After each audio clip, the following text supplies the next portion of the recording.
Okay, Go thank ahead, you, Kelly. everyone. Welcome to our Monday, March 15th caucus prior to our regular council meeting. Mr. Pichardo, can you just call out folks for the record? Yes, Thank you. no problem. Let's see, we have here Council President Pro Tem Kelly Kimbrough, Councilmember Robinson, Councilmember Ballerin, Councilmember Fahey, Councilmember Farrell, Councilmember Flynn, Councilmember Igo, Councilmember Conti, Councilmember Frederick, Councilmember Hoey, Councilmember O'Brien. I believe that's it. I think we have President Corey Ellis with us as well. From staff, myself, Daniel Gillespie, and Brett Williams from Corporation Counsel's Office. And then we have members of the public who are waiting to speak tonight at the actual meeting. So, and Councilmember Doche is joining us right now. okay, and just for the members of the public that are in the caucus, the public comment portion doesn't come until the meeting, which starts at 7 p.m. Okay, so going through the agenda for approval of minutes from a previous meeting, we got the March 1st, 2021 meeting minutes. Kelly, I'm wondering how many other people have had an opportunity to review the revised ones. They were sent out, I think, on Friday. I can tell you. I have not, but if there's been a good number of people who have had that opportunity, I'm glad to go along with people who have reviewed it. Okay, y'all comfortable with the meeting minutes? If not, we'll hold them until next meeting. I'm comfortable. Okay. All right. We'll move forward with them. Next, on to consideration of local laws.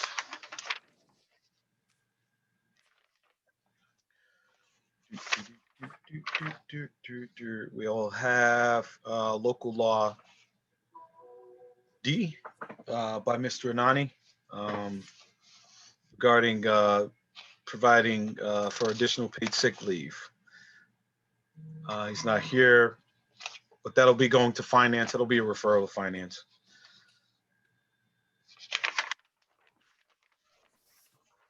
Okay, then we have the MC,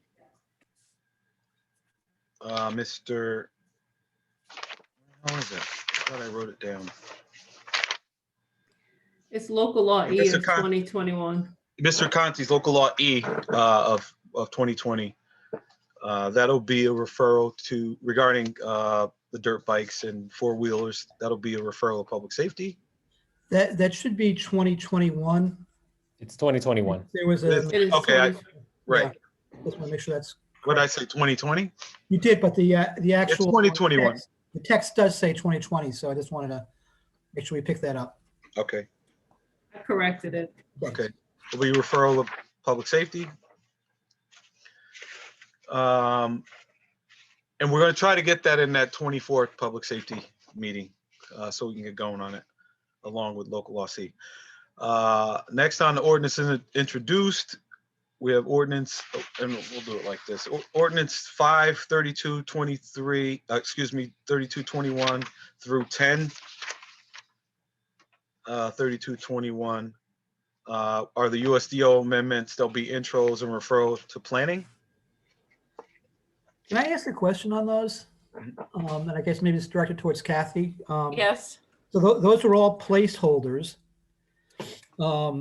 And is the intent that as we go through them, that what we ultimately, the final ordinance, that there will be a separate ordinance for each chapter that's reviewed? At this point, that would be the intent. Okay. Why, do you have thoughts about that? No, I just wanted to clarify if that's the intent. I mean, each chapter doesn't necessarily stand on its own because there are cross references and changes. So, So what know, would we need to do towards the end if we wanted to do an amendment to compile Yeah, them? I think as you move forward, break it up so that you have separate committee meetings on the individual chapters. Mm-hmm. But I guess at the end, for whatever the final adoption is, that it Mhm. might be bundled into one. Yeah, I don't know if Judy has but it was just a question I had just for clarity in terms, because I see all these separate ones and I didn't know if that was the intent, or if at the end, you might want to just wrap it all up into one big one. yeah, no, I appreciate that. Yeah. I hadn't really thought about it. Yeah, I also had not anticipated that it would be actual separate ordinances. Like Richard says, you amend something in Article 2 and it often affects Article 4. Right. Any place you do amendments, you are very likely to be affecting something in the definitions, which is Article 6. So I would hope that as we consider each chapter, that we are holding it until we feel like we have something cohesive enough that are all compatible before we actually do adoptions. Yeah, I think that's the plan. It's just a question of whether we should have individual ordinances up till then, Yeah, that's fine. if it's confusing. The other thing that I want to raise is that I think it's been over 10 days since we've proposed a schedule. And I think that it's appropriate for us to go ahead and reserve those times on all of our calendars for those particular dates. But I think to some extent, we're waiting to hear from Brad. If Brad, I think we need to give him a deadline that if he doesn't respond, then we're going to go ahead and tentatively schedule all these meetings and block out this time, because it gets hard to schedule this many meetings for the planning committee for this specific purpose. Yeah, I think he's seen the schedule, but I'll just confirm with him on the dates. And, we may end up having to move some of the dates for various reasons as we go along, but I will Of course. see, if he's been able to firm it up on some of them up on his end as well. But it's good to get Danielle to block it out on all of our calendars. You put up the. I have made that request, and I've also, every committee member has received the tentative schedule, and I think all the council members haven't you, folks? Okay, so please, if you could put these still tentative dates in your calendar. Well, actually, Kathy, I love it when staff sets up and it's added to our Google Calendar so that we're all getting it. Danielle, did we talk about doing that? I think so. We talked earlier, Judy. I think Danielle's going to get to that. All right, great, thank you.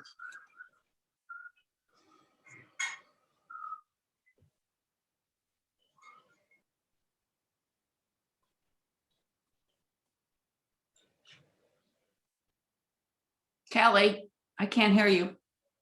Kel, you're muted. Sure am. Okay, sorry about that. Okay, so on to the next ordinance 113221. That's mine. It's authorizing the sale to Jerry Armand of 948 Broadway.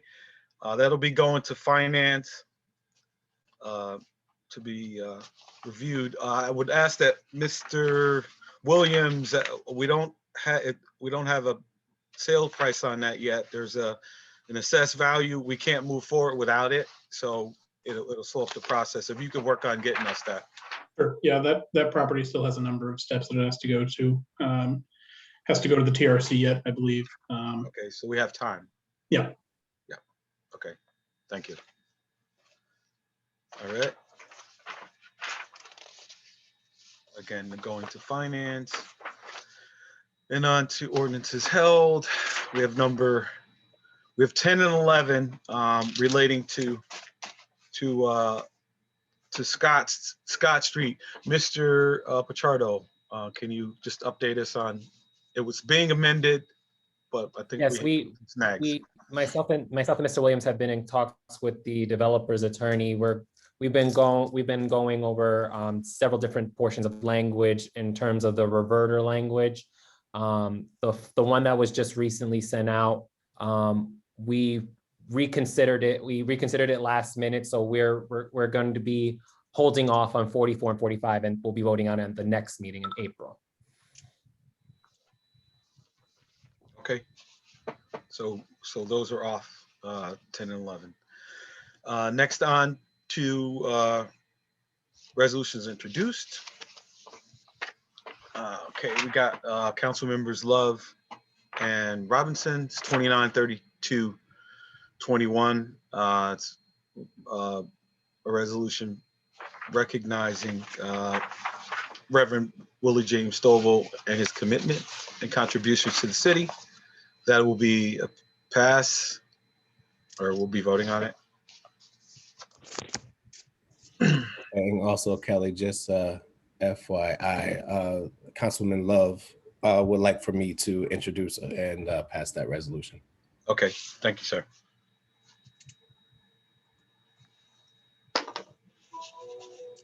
Okay, next is resolution 3221, honoring Deaconess Lila Wallace by Ms. Doche.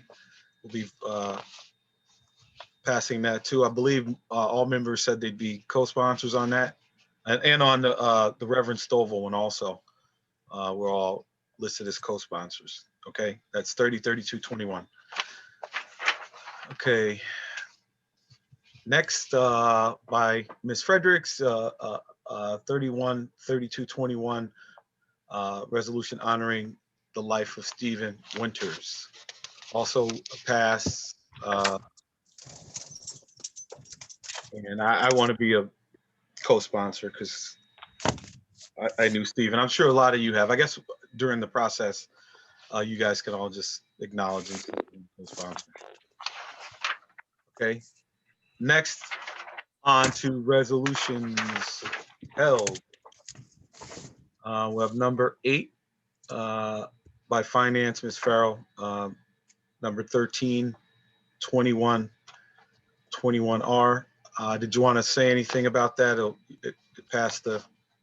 Sure, that passed the finance committee unanimously, and that is changing an open HR position to a different designation with a slightly higher raise. And it's to support our, and I'm totally blanking on it. I had it all pulled up.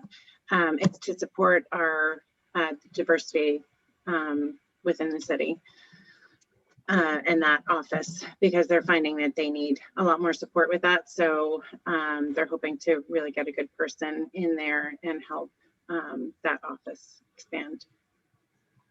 Thank you.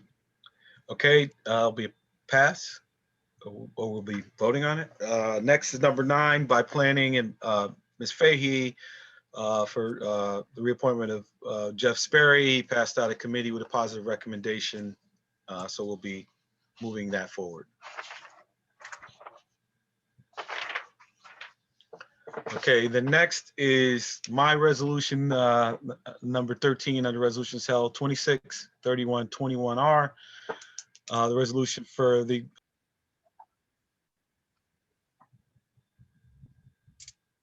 Okay, we're recording, right? We're good. We're good. Okay, all right, so the resolution 263121R in relation to Executive Order 203. I think because it got worked on and was late coming out, Mr. Pichardo, can you just share it so members?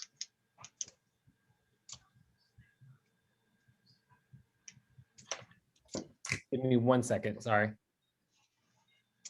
Can see it. And again, remember, we started out as a placeholder, kind of got modified along the way based on conversations in the Public Safety Committee. And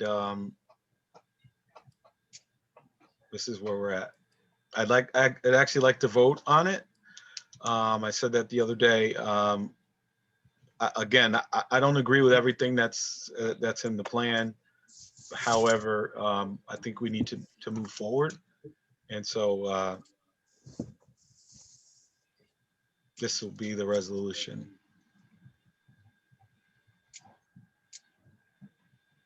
And so can you just read through it, Mr. Pichardo or Ms. Gillespie? It's up. Yeah, I see it.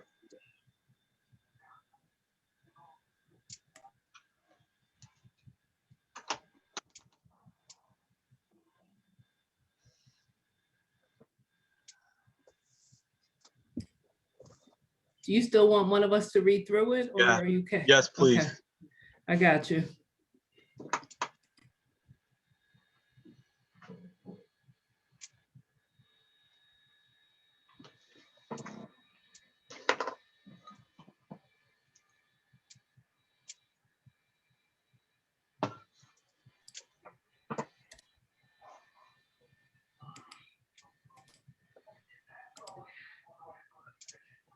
Yeah, maybe you could just read Resolution. the new section that was added. Yeah. Resolution of the Common Council of the City of Albany in relation to Executive Order 203.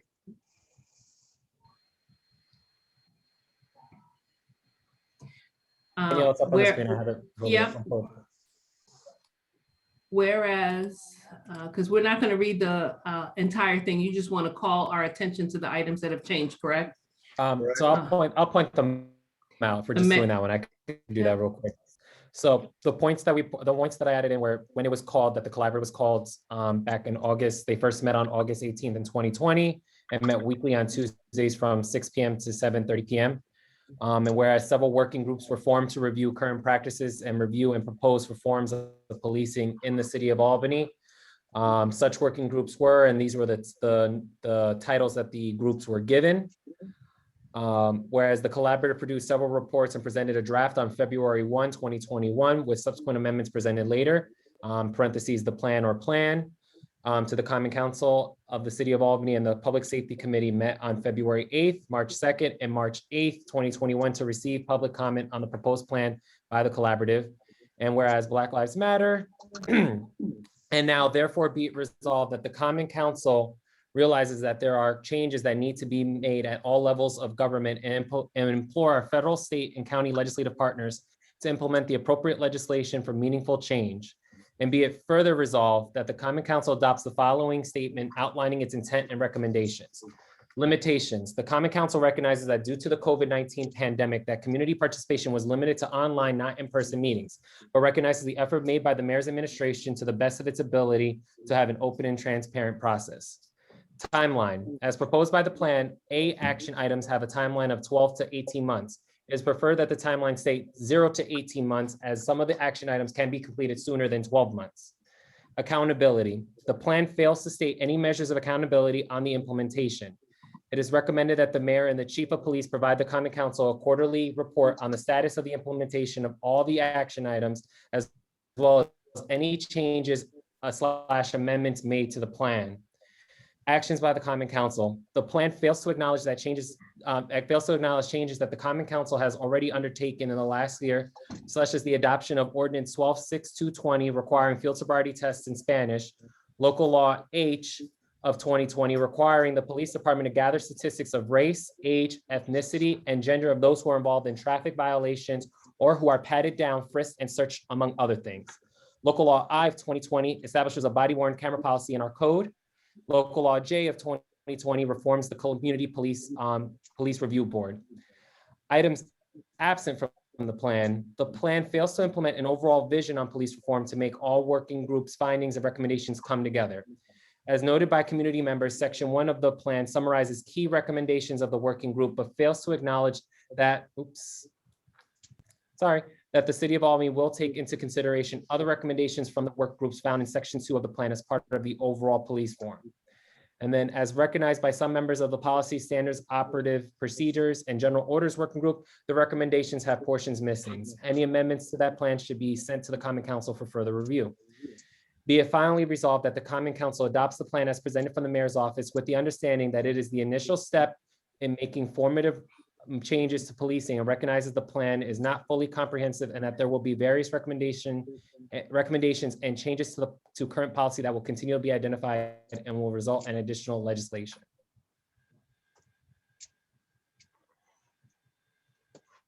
Okay, I believe Thank you. Councilmember Hoey has his hand up and Councilmember Doche has her hand up. okay. Mr. Hoey, Yes, I read the letter and I kind of read it today from Alice Green. And from what I can see, I think she's, satisfied with the stuff that we're going to do. So I'm definitely going to vote yes tonight on this. So I just want to, put that out there. Thank you.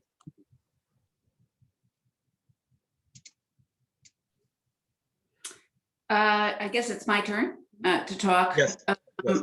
It was interesting receiving JR's email today with the information from Ava Ayers about this. And the extent of what is missing from one piece of this report with regard to this summary. And there are no timelines for some of those actions that are in there. Some we've already done, but there are no timelines for the things that have been omitted. And Ava asked a really critical question. I'm wondering if we've gotten a clear answer from the administration, because Danielle has raised this, I have raised this. I'm not sure if other sections of the report are missing items, but my guess is that they were not. There are other items that have not been incorporated into the executive summary and having some sort of timeline associated with it. So the question that Ava asked, that is my question, is has the administration answered the question as to whether or not they have rejected the recommendations that do not appear in the executive summary? She makes the assumption, as I think any person would reasonably make, that those have been rejected because there is no timeline for implementation of that. Did we ever get an answer on that particular question? What I would say is I just left my work group with Danielle, just met prior to this. I was just in a meeting with them, and the mayor's staff was in that meeting and stated that all of the recommendations would be accepted and worked on and implemented, that they accepted them all. That's what was stated. And so why does the executive summary with the timeline omit so many of them? I mean, Ava provided us, I think, with a 5-page document with omissions. And I had only done a spot check myself and noted one that was completely missing from it. So what's the explanation for them omitting those from the executive summary that is now a critical part of this plan or report or whatever it is? I wish I had thought ahead and actually brought one of the mayor's folks into this to answer that question, because I can't answer it. Okay, speaking of which, I did talk to you yesterday about the fact that we now have a task force. And I think some basic, with regard to implementation, I suggested that a staff member be here to answer some questions about what is the composition, what's their authority, what is anticipated to be done, since it's already established. I was a little surprised that we're learning by press release that there is such a task force, and anytime you create a board, an advisory board or body, you would have some listing of the express authority, the purpose, the composition, whether they're going to meet behind closed doors and do most of their meeting, they have most of their conversations behind closed doors, or if they're going to be subject to the open meetings law. There are ethical considerations regarding this. How much of the budget are they overseeing? And so I expected a staff member was going to be here tonight to talk about that. Yeah, I had every intention of doing that after we had our hour-long conversation of reaching out to them, and then I had an emergency and I spent the 8 hours in the ER yesterday, and it's all bandaged up now, but it's pretty bad. So I apologize for not making that connection. That's not good. That's not So, good, Kelly. What did you do yeah. to yourself? Yeah, you should see the pictures. But Oh. we'll have to get them into caucus to talk about that. I apologize. I had every intention. I was actually in the middle of a meeting with Ms. Fredericks and Mr. Pichardo when this happened, and I had to run out. So I apologize. And I'll get it taken care of. So my point really is then I would have expected that they would have been here to answer some questions about this About both. document as well. And I will comment again that at least 3, maybe 4 or 5 members have said in public that the document that we've been provided with is not a plan. And I want to just reiterate that us passing a resolution saying it is a plan, when a plan is what is required by the executive order, this doesn't make it a plan. We can sweep it under the rug and pretend it's a plan, but we have a number of council members on record saying it's not a plan. And I'll finish my comments in the meeting if we're going to vote on this. Thank you, Ms. Doche. Any, Mr. Anani has his hand up. Mr. Nani and then Ms. Farrell. I think, oh, JR, you got it. Mr. Conti as well has his hand up. I'll defer to you. Yeah, I just had a question, just the urgency of trying to pass it tonight. It seemed like our council member from the Ninth Ward has some serious concerns and questions about, the executive chamber not having a plan that is submitted that individuals from the council have to look at. So my question, and if we could do a limits test, who feels comfortable in passing it tonight? If we don't have the support for tonight, I don't see the rush waiting to pass it at next council meeting. We So, can't pass it at that's the just next fine. council meeting. We would have to call a special meeting because this has to be passed before April 1st. Got it.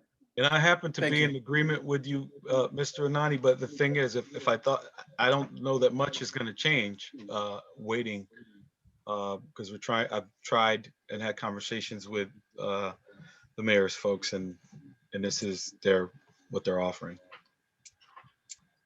Sounds good. I'll be supporting it either way. Mr. Conti? I'm not sure. Yeah, just a clarification, there was some reference made to a task force. Is that a task force designed to implement the collaborative plan? No, I was referring to the task force for the financial Oh, okay, fine. issue that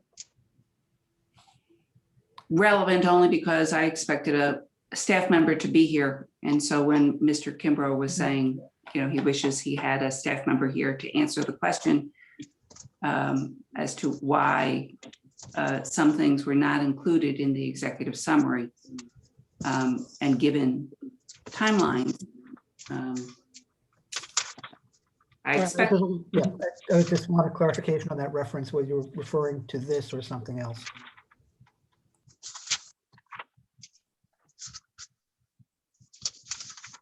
I have my hand. Yeah, you're still on. All right. So I just want to make sure that everybody understands that the executive order doesn't make a hard and fast rule with regard to cutting off funding if municipalities do not deliver a plan. What it says is the director of the division of the budget shall be authorized to condition receipt of future appropriated state or federal funds upon filing of such certification for which such local government would otherwise be eligible. So I also want to note, I believe we have a caucus scheduled for March 31st. Since we're all meeting virtually, and since that's more than 10 days from now, it would be simple enough to actually convene a meeting if we felt compelled to stick with the March 31st deadline. The mayor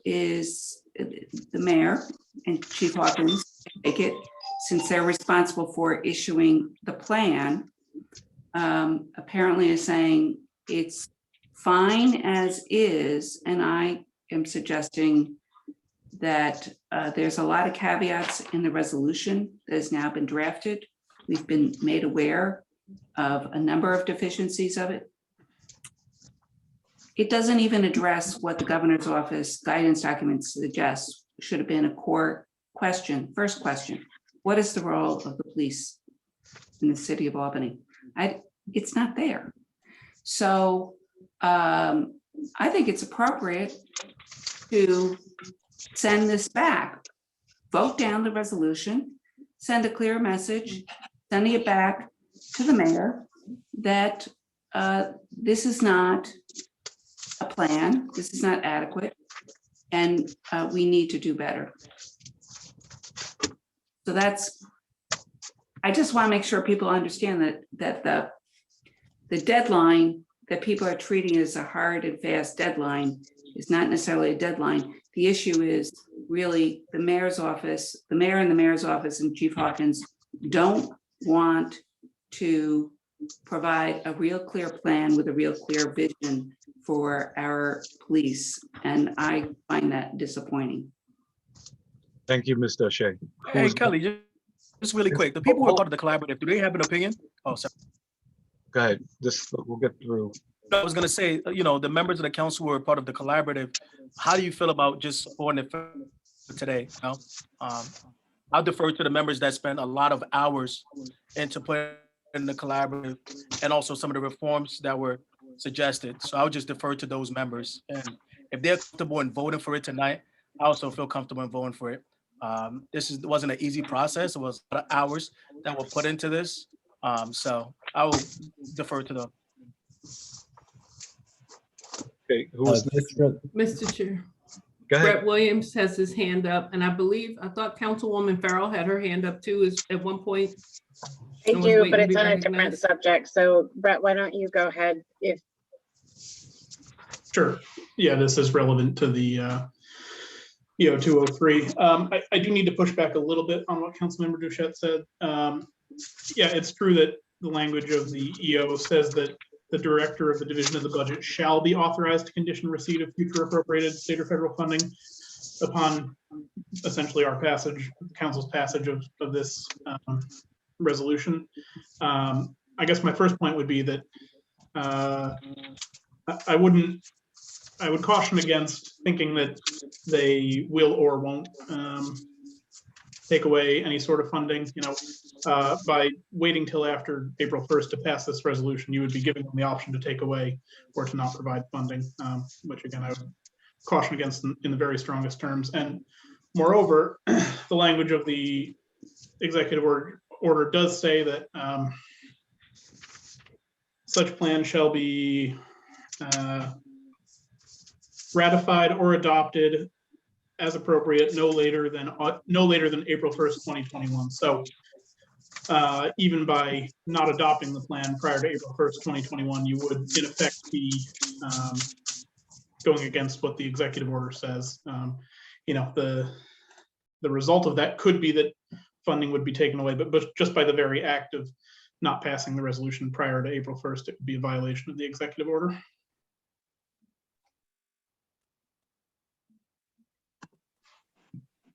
I have to say my counsel is the same with Mr. Williams. The April 1st is a hard deadline. It says it shall be passed prior, by April 1st, not after the fact. It's the executive, the governor's office has been very clear that in conversations that I've heard that they want all the municipalities to have this done April 1st. So Councilmember and I asked for members that participated in the process. So I'll speak to that, but then I would like to give a quick finance update. And so my feeling is it was a very, it was an intensive process. It was a long process. There was a lot of community members that were involved in it. Could there have been more? Could it have been done differently? Absolutely. But the people, there was a lot of community members that were involved in it. Is there an echo in here? So the people that were involved with it though worked very hard.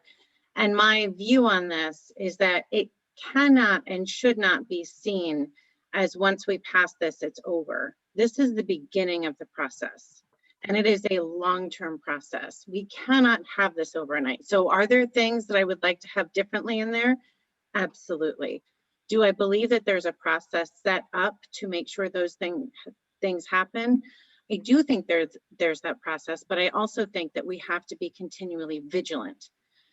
So I appreciate the discussion on this, and I appreciate the desire for more because there should be more.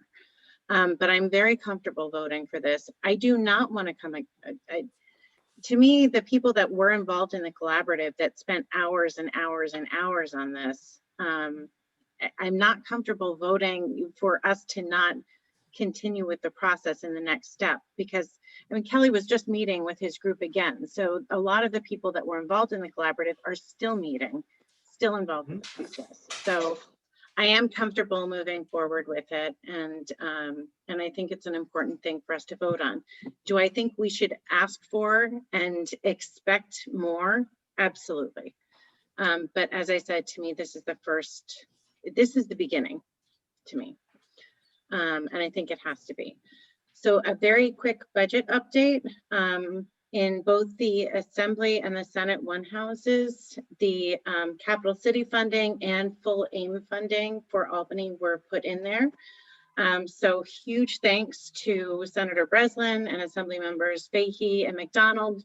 It is really, we are so fortunate to have them advocating for us because that shows how much they care about Albany and want to see the success for our city. And we also appreciate the leadership in both houses for recognizing how important it is. A quick thing for the stimulus, I believe Albany is slated for $85 million. The mayor has set up an internal control room and an external control room to really look at that. It's not something that can be spent all at once. There's a lot of needs that need to be looked at, but at our next Wednesday caucus, we can have a more full update from the mayor's office on that. So that's it. And I know that we're running late for our council meeting. Yes, Mr. President Pro Temp, we're 10 minutes out over 7, and we do have people waiting for public comment period. Okay. We have to be mindful of that. We understand, people's feelings, but Mr. President Pro Temp, if you're going to put it forward for a vote, let's move. I will. Continue. I will. And so with that, I'll turn it over to you to get us into our meeting. Thank you. It is now 7:12, March 15th, March 16th, excuse me, 2021. Can the clerk please call the roll? 15th. Yes, Mr. President, if all members can unmute themselves so that they're able to respond to their names. Anani. Present. Valoran. Present. Conti. Here. Doshette. Here. Fahey. Here. Farrell. Here. Flynn. Here. Frederick.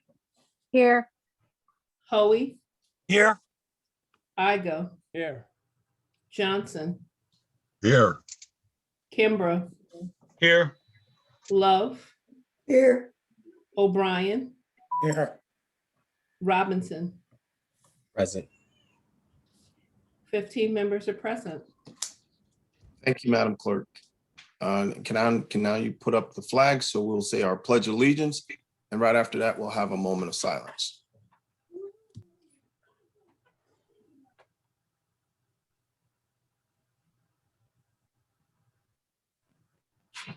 I pledge allegiance to the flag of the United States of America, to the republic for which it stands, one nation, under God, indivisible, with liberty and justice for all.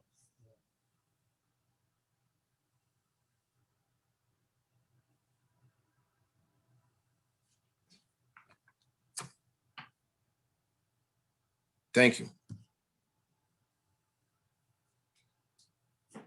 And now we'll move on to our next item on our agenda, public comment period. For all those public comments, you can talk about anything you like for 5 minutes. We'd ask that you present your name, your address for the record. At this time, common council members cannot answer any of your questions, what you comment on. And if they choose to do so, they will answer or respond to your questions or comments at a later time in tonight's agenda if they choose to do that. So with that being said, Madam Clerk, can you call the first speaker? The first speaker I have is Dr. Alice Green. Thank you.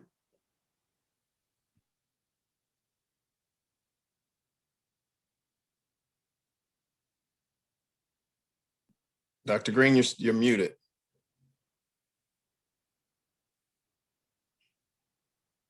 Unmute. Okay, there you go. You're on mute. That okay? Yep, we can hear you now. Okay. Before I give my statement, I just want to correct something that one of the council members said, and I don't know, I can't remember who it was, but they indicated they had read my statement and that Alice Green is satisfied. That's not true at all. The city has not presented a plan. My comments refer only to a vision statement. So I just want to make that clear. Because this month, the Common Council Public Safety Committee hosted 2 public comment periods concerning this reinvention collaborative draft. And one of the common themes reflected in those comments from community groups such as the Center, the NAACP, and the Capital Area Council of Churches, and also by Common Council members, is that the lack of a clear vision statement for Albany policing. The president of the Common Council has reached out to the Center for Law and Justice and asked us to assist in articulating that vision statement. We happily note that while the administration's suggested plan, which we really don't call a plan, does not articulate a vision statement. Key elements of a vision statement appear in the Collaborative's Working Group's report. The document submitted by the administration is in 2 parts. The first part contains what the administration calls action items, and those collaborative recommendations the administration intends to pursue. The second part of the document contains the full report of the 5 collaborative working groups, including recommendations that the administration has chosen not to include among its action items, as was mentioned. Also articulated in these 5 reports is the reasoning behind collaborative members' recommendations, providing the foundations of a vision statement. The working group reports reveal that collaborative members took to heart the executive order's mandate that municipalities reinvent policing, requiring transformative change in how public safety is provided in Albany. Transformative change means that the new envisioned system of public safety is likely to look quite different than the current structure. Working group comments in the document reflect this transformative change. Both the police department functions, the working group, and the civilian oversight working groups suggest that reinvented policing in Albany should include a civilian public safety commission that is independent from the APD, but has teeth and sufficient staff to allow them to do meaningful work. The functions group states, quote, the involvement of armed officers in public health issues coupled with systemic racism in our society has led to grave distrust between the police department and the community they are responsible for serving. The police functions working group has studied those areas in which qualified civilians, existing agencies, and/or trained professionals can more appropriately respond and replace members of the police department. Our policy recommendations speak to the scope of services needed by our community and identify those agencies and service providers that could limit the footprint of the Albany Police Department while furthering that vision. The Civilian Oversight Group states the goal of the collaborative, as we understand it, is to reform and reinvent policing in Albany in a way that will earn the trust of the community. Community trust must be the test for all proposals. The third working group, the Policy, Standard Operating Procedures, and General Orders, that stresses the need for the reinvented policing system to, quote, eliminate racial disparities in outcomes resulting from police-civilian interactions, and, quote, to transform police culture from the warrior mentality to a guardian mentality. A fourth group, Community Safety and Restorative Justice, states as its vision, we are committed to a restorative and balanced approach to policing, crime, and conflict that promotes justice and productive community with respectful treatment for all involved. We acknowledge— Dr. Green, you have 1 minute left. Oh my gosh. In drafting a vision statement, the center was guided by the executive order, the New York University School of Law's policing project, but most importantly, the words of the members of the City Policing Reform and Reinvention Collaborative. But the center is honored to be asked by the Common Council President to serve in this role, and our work in reimagining policing in Albany began well before Executive Order 203 was issued in 2020. Although the center was not invited to participate in Albany's collaborative to reinvent policing, we have supported the collaborative's work in many ways. In addition to providing information to the research group that produced the racial bias audit of the Albany Police Department in November, the center sent each collaborative working group chair a detailed letter with materials relevant to their particular group. And we invited them to contact us if we could be of further assistance. When the group produced their draft reports in January, we sent each chair a detailed letter offering our feedback. It has been a real pleasure working with the collaborative, and we look forward to working with the Common Council to finalize a vision statement which has timeline and measurable goals and objectives for Albany's reinvented policing. I didn't go through all the other Thank you, things that Dr. we've Green. done. Thank you. Thank you, Dr. Green. Your time is up. Thank you for that.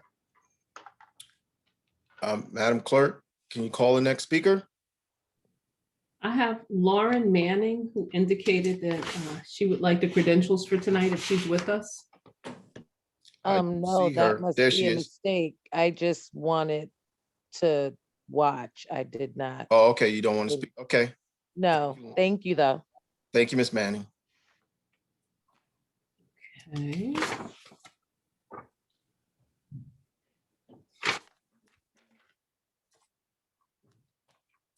Madam Clerk, Yep, I'm sorry. Can you hear me okay? now I can. I have a comment from Ford McLean, which is a written comment. I don't see any hands raised from our participants from the public indicating that they wish to speak. If Well, I may know share we- this one. I know a woman, Joanne had contacted me about speaking. I see her at the bottom of the screen. I'm here. The Madam- floor is yours. Miss Joanne, if you could state your name and address for the record, please. Thank you. My name is Joanne Sternheimer, and I live at 41 South Pine Avenue in Albany. I'm here tonight because I understand that the council is reviewing the USDO and proposing amendments to it. So I thought I would share my experience as a local homeowner trying to fix my rotted front porch. There are way too many details to share with you in 5 minutes, but I'll give you some of the highlights. We've lived on South Pine Avenue for nearly 20 years. We started out in a 100-year-old two-family house at 75 South Pine. And when the opportunity came to purchase a more than 100-year-old single-family house at 41 South Pine, we took the challenge. We knew we would have to fix many elements of the house, but including the front porch eventually, but that day came sooner than we expected due to extensive rot. We submitted a permit application which kept all of the basic elements of the porch the same. We're repairing the existing railings and banisters, replicating the skirting, using the top half of the columns that are not rotted, including the capitals. The new porch will be in the same footprint as the old porch. The roof pitch is the same. The only thing that we propose to change is moving the stairs to their historical location, which doesn't seem to be a problem.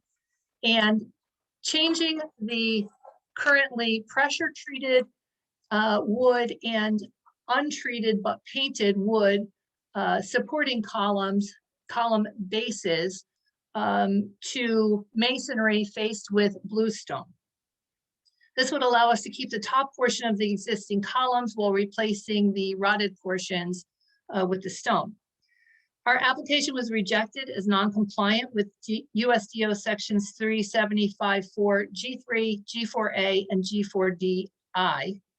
In the rejection letter, the Department of Building and Development cited those sections of the code, but provided no other explanation. A friend of mine spoke to a contact at the Department of Building and Development who said that under the USDO, the entire city is effectively an historic overlay district. My own conversations with a representative of the department left me with a distinct impression that the only acceptable plan to fix our porch would be to keep the porch exactly the same as it is. The USDO doesn't say that, so we decided to file an appeal to the Board of Zoning Appeals. The proposed design is used on another house on our block and on multiple houses on our street, including our old house that we lived at 75 South Pine, just 1 block away. It's used on at least 30 other houses, literally to the north, south, east, and west of our house. And so, not to leave anybody with the impression that I am creative or a designer, I'm not. I literally pulled this design from other houses in the neighborhood. What's more, the materials that we chose is locally sourced bluestone, and we chose that because our house is, the entire length of the property is flanked by stone walls, blue stone walls on each side of the property. So far, we've submitted over 60 pages of materials to the BZA, plus the signatures of more than 50 of our neighbors saying that this design not only doesn't impair the visual beauty of our neighborhood, but is an improvement to the neighborhood.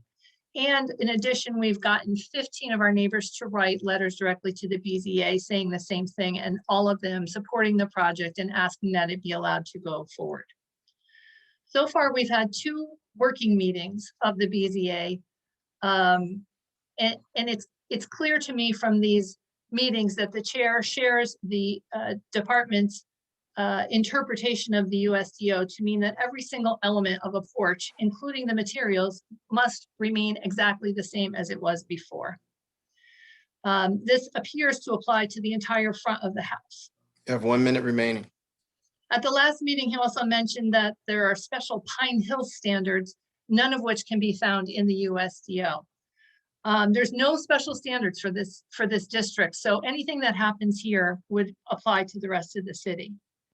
The USDO is enacted to, among other things, ensure that new construction contributes to and improves the visual quality of the city, and to encourage further investment in the city by reducing the risk of low quality development on adjacent parcels.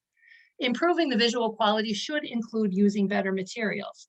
Repair using more expensive, more sustainable, and more environmentally friendly products is obviously not a low quality development. Additionally, the chair pointed out that saying that the materials we're using will last 100 years when what's there will only last for 20 years is not a reason for a variance. For those of us who hope to make Albany our forever home, those words are very discouraging. We've put tens of thousands of dollars into the homes, into things that we can't see. To be told that we can't make one improvement that we not only would like to be able to see and enjoy, but also that we can improve in a way that makes our home more sustainable. I want to make this our forever home, and I want the house to outlive me. I don't want to be faced with watching my house deteriorate when I'm 75 years old. Thank you, ma'am. As many of my elderly neighbors are doing. Thank you. Your time is up. Thank you so much for that. Thank you. Thank you. Madam Clerk? Mr. President, I have a written Speakers or comment. written comment? I have a written comment from Dr. Clears, if I may Okay. share. It reads as such. As you are aware, the Office of Audit and Control initiated the Albany Police Department racial bias audit in July of 2020. The purpose of the audit was to examine APD's internal operations, policies, and procedures to detect the presence of implicit bias and systematic racial bias. The audit yielded 61 findings and accompanying recommendations. Some of these recommendations were included in the Albany Policing Reform and Reinvention Collaborative Report that is currently being reviewed and considered by the council. As the council continues its important work of considering police reform legislation, I'm submitting the recommendations highlighted in this letter on behalf of the Office of Audit and Control for consideration as well. The audit concluded that racial disparities are present in outcomes such as traffic stops, ending in arrests, arrests in general, and promotions within APD. Based on CNA's interview with community members and leaders, these outcomes were of most concern, high priority, and reoccurring. As such, the recommendations being proposed for consideration were adapted from the audit report and seek to directly address these racial disparities. Please find them below, along with the corresponding findings. Finding 1, APD does not collect race data for all traffic stops and does not include variables beyond date, time, address, age, sex, and sometimes race in their traffic stop databases. APD's current traffic stop data is broken out into 3 systems, which vary by what variables are collected. These 3 systems are associated with stops that end in field interview cards, i.e. warnings, stops that end in citations, and stops that end in arrests. Storing traffic stop information in multiple systems hampers consistent data collection and therefore analysis, particularly the analysis of disparities in traffic stop activity. The variables collected in the data set for stops that end in citations do not include race data. Prohibiting a detailed analysis of racial demographics of traffic stops or racial disparities in traffic stop activity, as noted above. APD officers do collect information about driver race for stops that end in warnings or arrests. In the audit team's understanding, officers either record their perception of the driver's race or ask the driver to self-identify. In addition, APD does not collect much information about traffic stop characteristics, which can provide a clearer understanding of disparity in traffic stop activity.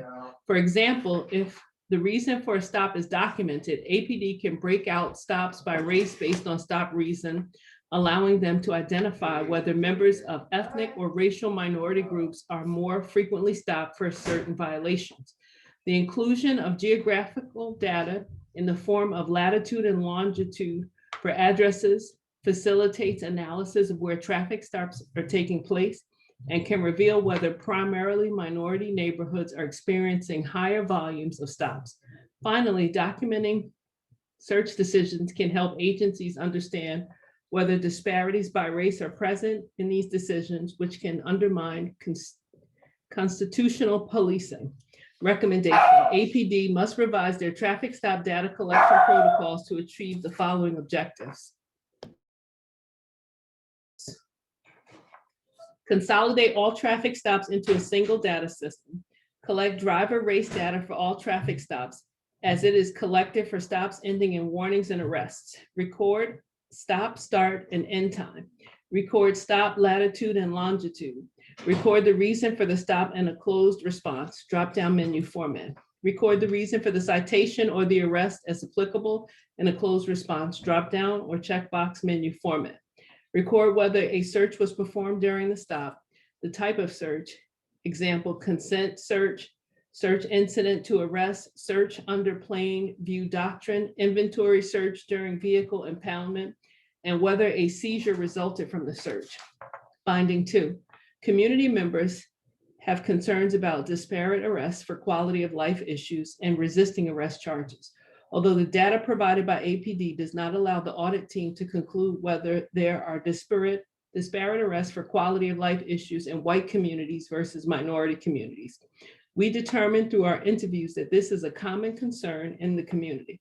Quality of life concerns should be treated equally across all neighborhoods in the city, and the department should take action to ensure that quality of life changes are not being levied disproportionately in minority neighborhoods or against members of racial or ethnic minority groups. During the audit team's interviews with community members, one reoccurring theme was concern about APD's use of resisting arrest allegations. Specifically, community members expressed concerns that these charges were made during incidents in which no arrest was taking place, and they expressed confusion about how such a charge could apply if not during the course of an arrest. Community members were concerned that this charge is being used to target minority community members during inapplicable incidents. In the audit team's analysis of reasons for arrest, we were able to verify that Black community members are represented disproportionately in arrests for resisting arrest compared with overall arrests. We cannot state with certainty that this disparity is entirely due to bias, but it is suggestive and warrants further investigation. Recommendation: APD must issue additional guidance and training about the use of resisting arrest charges to ensure it is being used correctly. Finding 3, APD does not currently track data on promotion applications or applicants and promotion decisions in a formal system or database. APD clearly delineates the promotion process in General Order 2.3.10, promotional process, including a description of procedures for job postings, civil service examinations, applications, and criteria for selection of personnel. The process and procedures are described in detail at each stage of the application process. However, APD does not currently record data on applications and applicants for open positions and promotion outcomes. Therefore, the audit team was not able to conduct analysis of promotions to investigate the possibility of racial, ethnic, or gender-based disparities in promotional decisions. Recommendations: APD must establish a system to collect and retain data about the promotional process, including applicants' demographic information, relevant data considered for promotion decisions, example, civil service exam results, and outcomes. Recommendations: APD must analyze promotion data annually to identify racial, ethnic, or gender-based disparities in the promotion process. This analysis must be sent to the Albany Common Council and Community Police Review Board in the form of a report annually if such disparities exist. APD should investigate the root causes and, if possible, implement programs to ameliorate those disparities. In the coming months, I plan to follow up with Chief Hawkins and Mayor Sheehan to request a plan to operationalize the recommendations proposed in the racial bias audit that were excluded from the collaborative's report. While I agree that these changes to the general orders are a huge step in reforming our police department, legislating these recommendations ensures sustainability and elevates these racial disparities and the elimination of them as a top priority. I welcome the opportunity to address the Public Safety Committee and full council to further discuss this request and to answer any questions members may have. Sincerely, Dr. Dorsey L. LaPliers, Chief City Auditor. Thank you. Do we have any further comments? That's all I received specific to tonight. And I don't see anybody in the waiting room. So upon that, we'll deem public comment period at this time closed. And we'll move on to next item of our agenda, approval of minutes. Mr. Kimbrough. Thank you, Mr. President. I offer our March 1st of 2021 meeting minutes for approval. Is there a second on the motion? Second. There's a second. All those in favor? Aye. I see some hands raised. Motion passes. Moving on to considerations of local laws. Mr. Anani.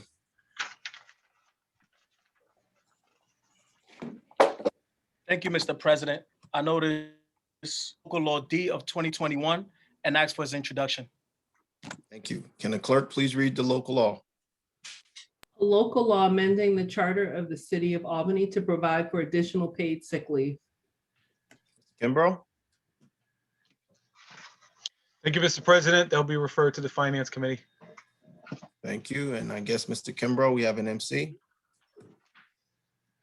Yes, thank you. I'd like to add local law D, excuse me, local law E. 2021 by majority consent. Is there a second on that motion? I'll second. Thank you. All those in favor? Aye. Those opposed? Motion passes. Continuing on, Mr. Conti. Thank you, Mr. President. I notice the introduction of local law E of 2021. Can the clerk please read the local law? A local law amending Chapter 357 Vehicles Off-Road of the Code of the City of Albany relating to the illegal operation of off-road vehicles in the City of Albany. Mr. Kimbrough?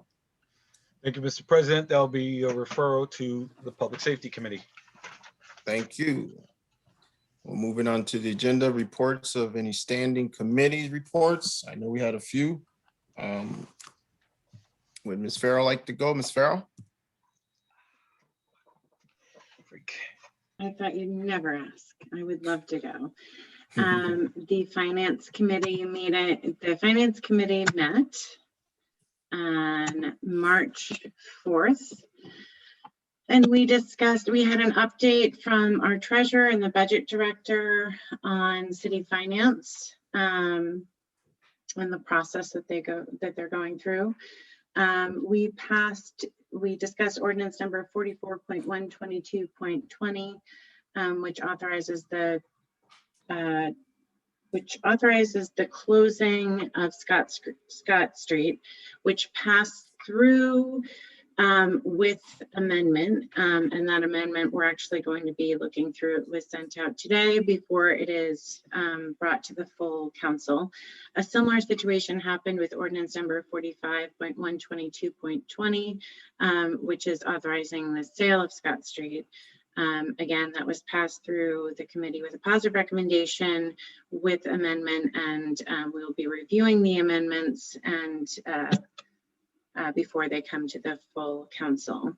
Resolution number 13.21.21, which is on the agenda this evening, which is the resolution to eliminate one full-time position and create another full-time position, which slightly increases the salary.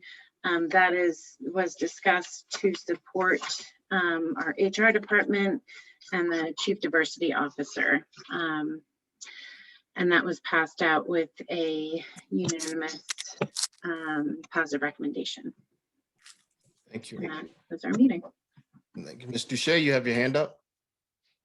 Ms. Duche? I do. Thank you very much, Mr. President.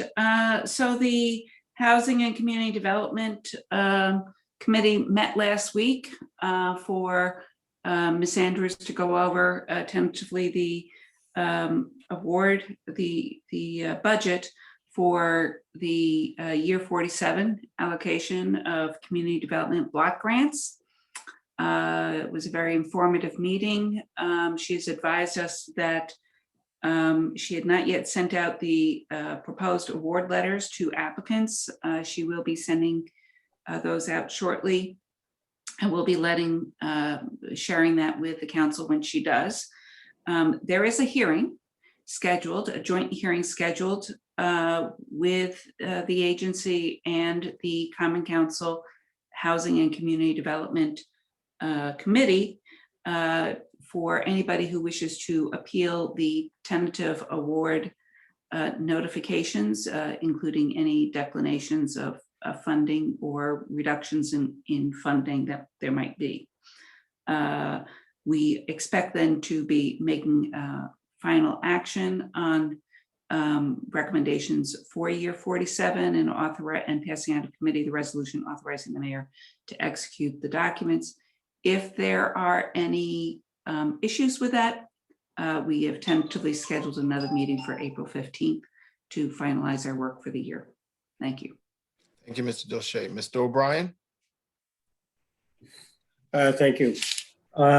The General Services Committee will be meeting on the 18th of March to consider 3 items. The first one is an after action on a resolution that we passed a few weeks ago regarding pedestrian safety and mobility by improving snow and ice removal from city sidewalks, street crossings, and bus stops. DGS is going to report on some of the measures they plan on taking to accomplish that item, which as I said, we had already passed last month. Next item is ordinance number 4.31.21. In relation, it's a presentation by the Albany Water Department in relation to lead pipes.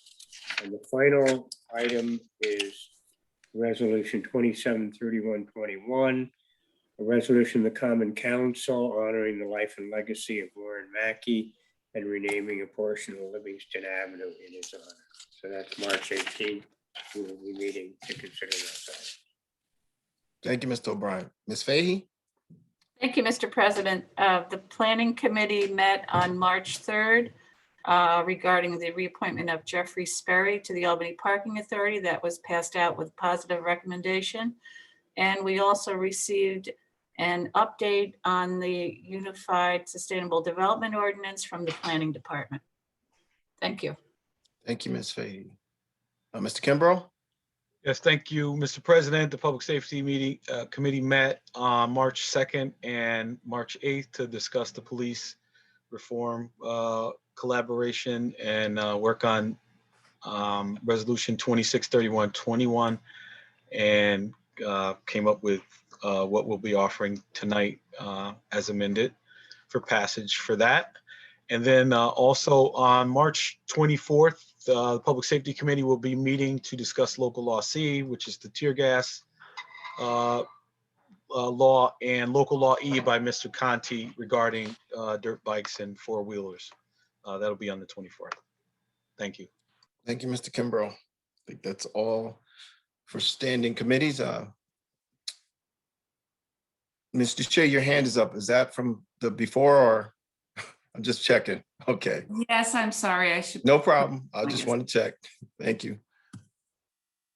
Continuing on, considerations of ordinances. Going with ordinances is introduced. Ms. Fahey. Yes, thank you, Mr. President. I noticed ordinance 53221 and asked for its introduction. Thank you, Ms. Fahey. Can the clerk please read the ordinance? An ordinance amending Article 1, General Provisions of Chapter 375, USDO of Part 2 of the Code of the City of Albany in relation to necessary amendments. Mr. Kimbrough? Thank you, Mr. President. That'll be a referral to the Planning Committee. Okay. Ms. Fahey? Yes, thanks, Mr. President. I noticed ordinance 63221 and asked for its introduction. Can the clerk please read the ordinance? An ordinance amending Article 2 zoning districts of Chapter 375, the USDO of Part 2 of the Code of the City of Albany in relation to necessary amendments. Mr. Kimbrough? Thank you, Mr. President. Also referral to Planning Committee. Thank you. Continuing on with ordinance introduced, Ms. Fahey. Thank you. I noticed ordinance 73221 and asked for its introduction. Can the clerk please read the ordinance? An ordinance amending Article 3, use regulations of Chapter 375, USDO of Part 2 of the Code of the City of Albany in relation to necessary amendments. Mr. Kimbrough? Thank you, Mr. President. Another referral to the Planning Committee. Thank you, sir. Continue on, Ms. Fahey.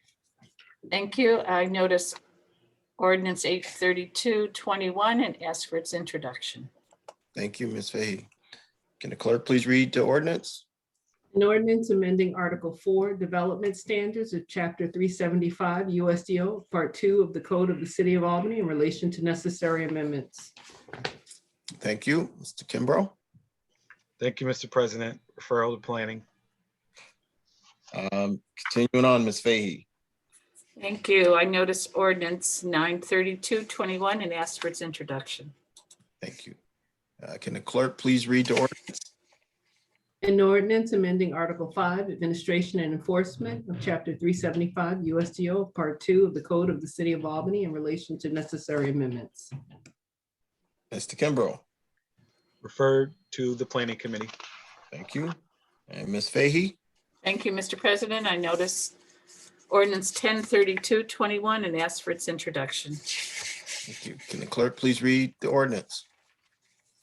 An ordinance amending Article 6, Rules of Construction Definition, and Article 7, Application Fees of Chapter 375 USDO of Part 2 of the Code of the City of Albany in relation to necessary amendments. Mr. Kimbrough. Thank you, Mr. President. Referral to planning. Thank you. Continue on with ordinances as introduced. Mr. Kimbrough. Thank you, Mr. President. I notice ordinance 11-3221 and ask for its introduction. Thank you. Can the clerk please read the ordinance? An ordinance of the Common Council authorizing the sale to Almond Restorations LLC of 948 Broadway, tax map parcel number 65.16-1-32. Mr. Kimbrough. Thank you, Mr. President. There'll be a referral to finance. Thank you. And Mr. Kimbrough. Rest of the ordinances are held on the agenda. Thank you, sir. And now we'll move on to introductions of considerations of resolutions, introduction of resolutions. Mr. Robinson.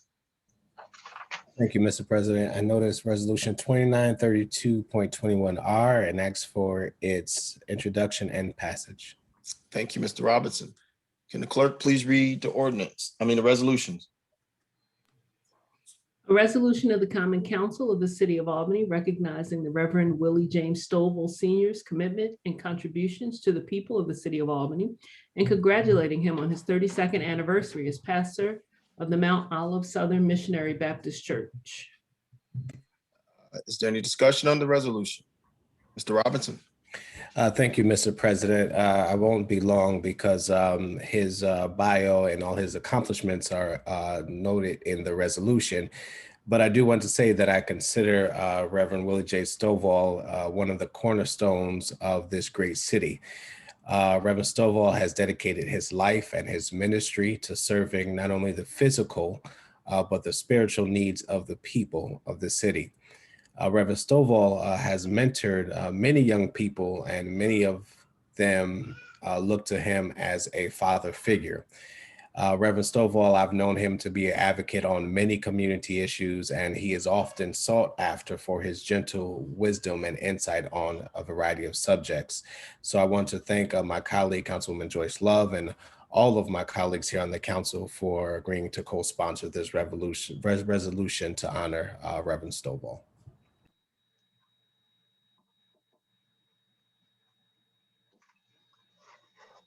Wow, I don't know how it got muted. Any further discussion on this resolution? Seeing none, since you're all co-sponsors, can you unmute yourself so we can call the question? All those in favor? Aye. Aye. Thank you. Resolution passes. Continuing on with resolutions introduced, Ms. Duche. Thank you, Mr. President.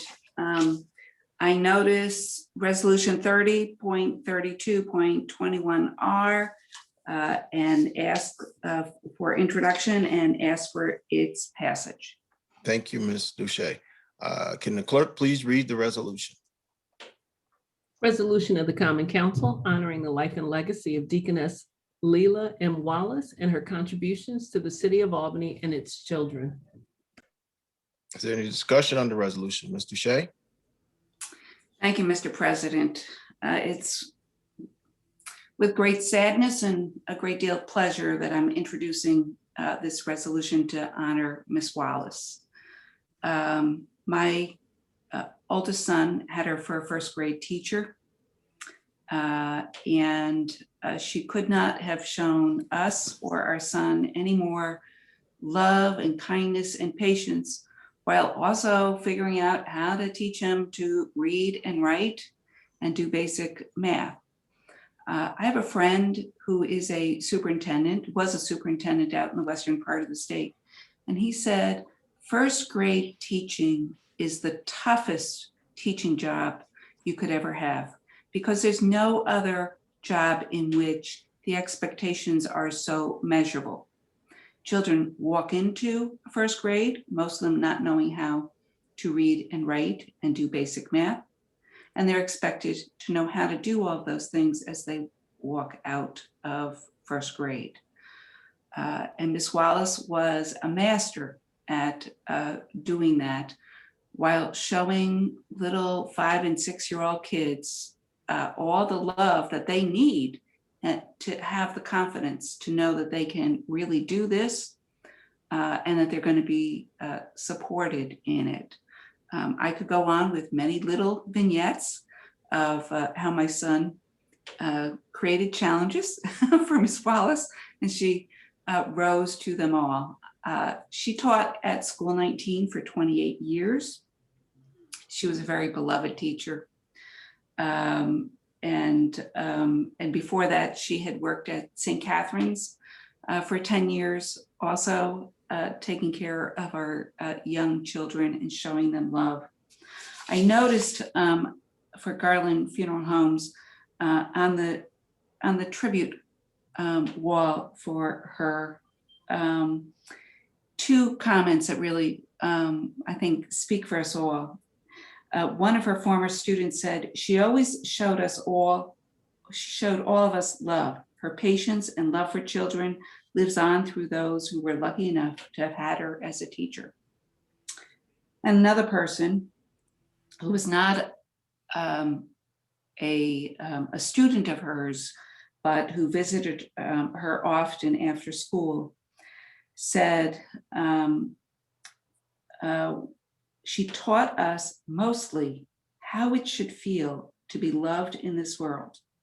For that, she will be greatly missed, and never will her memory be forgotten by all those that loved and adored her. In addition to teaching at School 19 and just being an institution there for so many years that other teachers relied on for her wisdom, she also was a Sunday school teacher and sang in the choir at Metropolitan New Testament Mission Baptist Church. And she also did ministry for feeding the hungry, visiting the aged and the sick and the shut in. I do want to note she was also a 9th Ward resident. We have great residents in the 9th Ward, and I would have honored her during African American History Month at one point if it wasn't for the fact that she was an early selection of Mr. Sano for that event. She also was recognized in Who's Who Among American Teachers as one of the best teachers in America in 1998, 2000, 2004 through 2005, and 2005 through 2006. And she received many other awards that are well deserved. And it's my pleasure to ask for the passage of this resolution honoring her life and legacy on behalf of the residents of the 9th Ward who knew her, the children who were lucky enough to have her as a teacher, and all of the residents in the city of Albany that benefited from her wisdom. I want to make one final comment. When I read that comment from this person about she taught us mostly how it should be felt to be loved in this world, it made me think, wouldn't this be a great world if everybody was like Ms. Wallace? Thank you. Thank you, Ms. Duche. Ms. Fahey. Thank you, Mr. President. It is my pleasure to co-sponsor this resolution. My children did not have Miss Wallace, but she was certainly well known, and I have very fond memories of parents who had kindergartners and would stand around and think about the challenges of first grade, and we talk about the children who may have a little more difficulty and need that really extra special touch, that kindness, that extra ability to make children feel confident. And we would say, oh, that child really, we hope that child gets Miss Wallace, because she truly was a standout in terms of how she treated children in such a kind and loving manner, and still managing to teach them, the very difficult jump that they have to make to learn to read and write. So she will truly be missed, in our communities. So fortunate to have someone like that as a resident. Thank you. Thank you, Ms. Fahey. Mr. Johnson. Thank you, Mr. President. First of all, I want to say thank you to the sponsor, because as I stated at Caucus, Mrs. Wallace is a family member. And also, I went to school 19. My brother had her as a teacher. And I'll just speak from our family. That was my brother's best year as a student in public school. And, as an educator, I understand the accomplishment for her to be able to work in one building for 26 years. And, I would have to wonder how easy that was for her under the conditions that she had to work, being the only brown teacher in the building for a long time. And, she also worked with the academically talented group, which was, a special group of kids to work with. So I just was saddened when I learned of her passing. I wasn't able to attend the service, and I just feel like this is a great opportunity to be able to represent and speak up on her behalf. And one of the things that, it's many nice things said about her, but she was one of the most humble people that I ever came in contact with, because, everyone has something good to say about her, because she was just that type of person, and she never really relied off of that. So I just wanted to say, I will try to continue the great work that she has done as an educator, and the other work that she was doing in the community, and just supporting the community in the manner that she did. So I just wanted to say thank you again, and rest in power, Ms. Wallace. Thank you. Thank you, Mr. Johnson. Seeing there's no further discussion. Mr. President? Yes. Yeah, I just wanted to say that Ms. Wallace was my first Sunday school teacher, and I served alongside her on many ministry opportunities at Metropolitan, and one of them being a part of the home mission ministry, where we would go out on the weekends and visit those who were in the hospitals and in nursing homes. And she was a very beloved member of Metropolitan. And some time ago, I heard a quote that said, "Without teachers, life would have no class." And this quote epitomizes the impact that Miss Wallace, Deaconess Wallace, has had on the lives of many people who was entrusted to her teaching. She went above and beyond, and she worked tirelessly inside and outside the classroom to ensure that her students were not only taught the basic subjects, but taught the values that would sustain them throughout a lifetime. So thank you, Councilwoman Doche, for putting this resolution together to honor her legacy. Thank you. And since every member is a co-sponsor of this resolution, we'll take a voice vote on this. All those in favor? Aye. Aye. Aye. Resolution passes. Wow. Continuing on with resolutions. Introduce Ms. Fredericks. Thank you, Mr. President. I noticed resolution 313221R and ask for its introduction and passage. Can the clerk please read the resolution?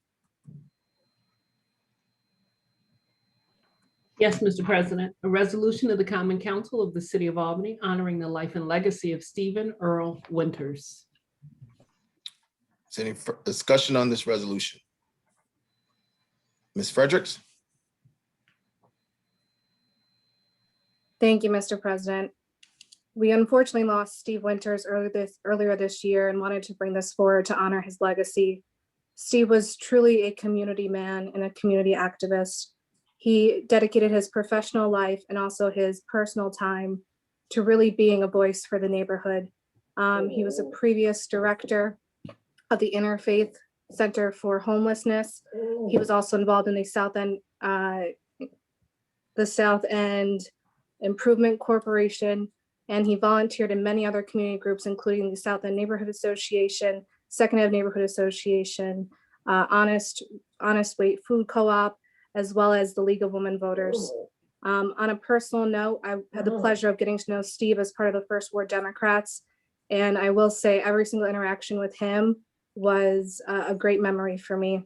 He would always say something to make us laugh, make us smile. And he would always take time, no matter what the event was, to really spend 5-10 minutes with me talking about specific improvements he would like to see to the First Ward. So it's a true testament to his character. He always put everyone above himself, and he will be greatly missed, not only in the First Ward, but in the city of Albany. Thank you. Thank you, Mr. Conti. Thank you, Mr. President. I knew Steve longer than I can remember. And I'll tell you, the last time I saw him actually was an event for Miss Frederick. I guess it was late last year, and so I was kind of shocked to see and learn of his passing. But anyone who is involved in neighborhood, community, or even the political reform efforts of those early days when I first got involved had a chance to know Steve, because he was involved in so many different ways and so many different ventures and efforts to really improve the city for those in need, vulnerable populations, to make it more transparent, to reform the political process, and to deal with equality and equal justice, including for the LGBT community. So he leaves behind a really rich legacy of involvement, of caring, of kindness, I don't know, friendship, all the good words you can really think of. You can say, encapsulate what Steve was all about, and how he genuinely cared and was part of the community and wanted to make things better. His passing is a loss for all of us.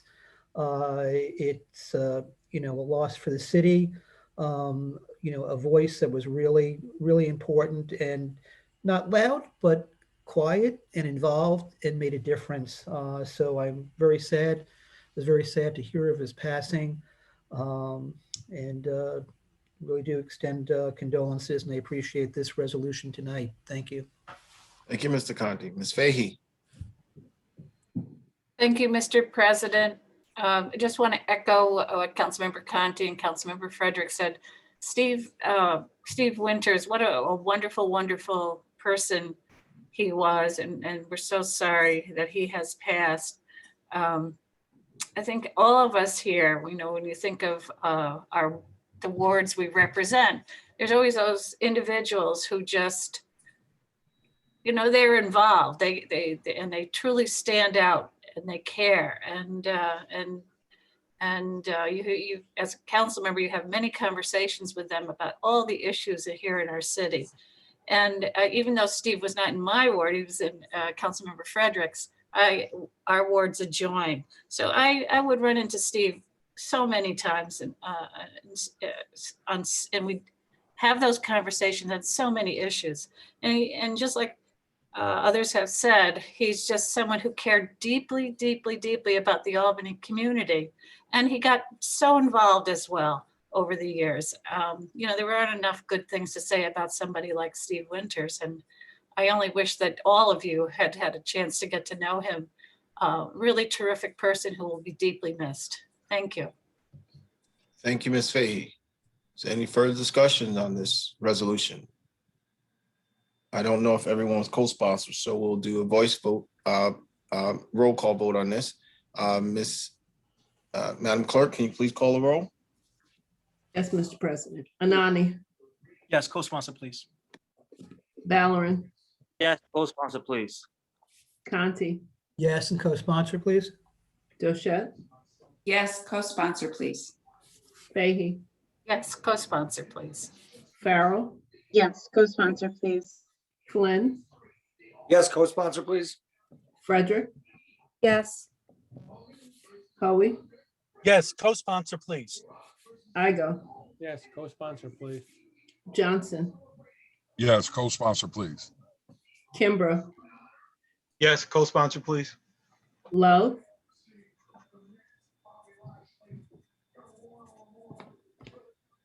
Love. O'Brien. Robinson. Yes, co-sponsor. That's 14 in the affirmative. Resolution passes. Continue on the resolutions held. Ms. Farrell. Thank you, Mr. President. I noticed resolution 13.21.21R and ask for its passage. Thank you. Can the clerk please read the resolution? A resolution of the Common Council consenting to the elimination of one full-time position and the creation of another, which will affect the salary total for the 2021 budget, Office of Human Resources. Is there any discussion on the resolution? Seeing none, can the clerk please call the roll? Anani. Yes. Valorem. Yes. Conti. Yes. Doshette. Yes. Fahey. Yes. Farrell. Yes. Flynn. Yes. Frederick. Yes. Hoey. Yes. Igo. Yes. Johnson. Yes. Kimbrough. Yes. Love. O'Brien.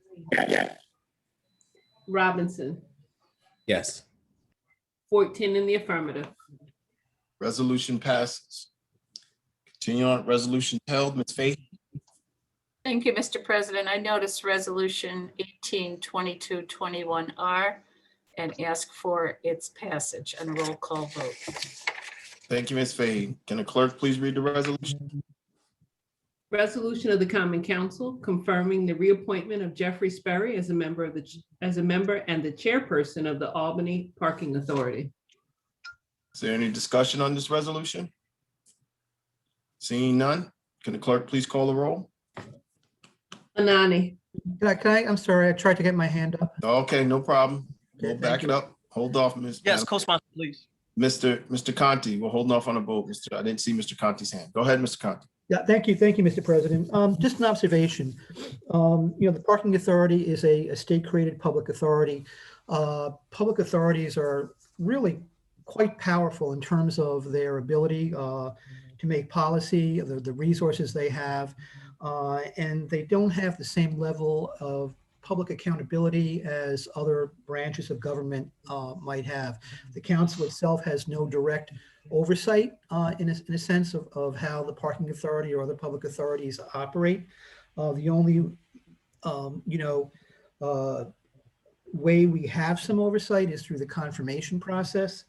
And we've delegated a lot of responsibilities indirectly to the parking authority over the years, including enforcement of parking violations and the whole public safety officer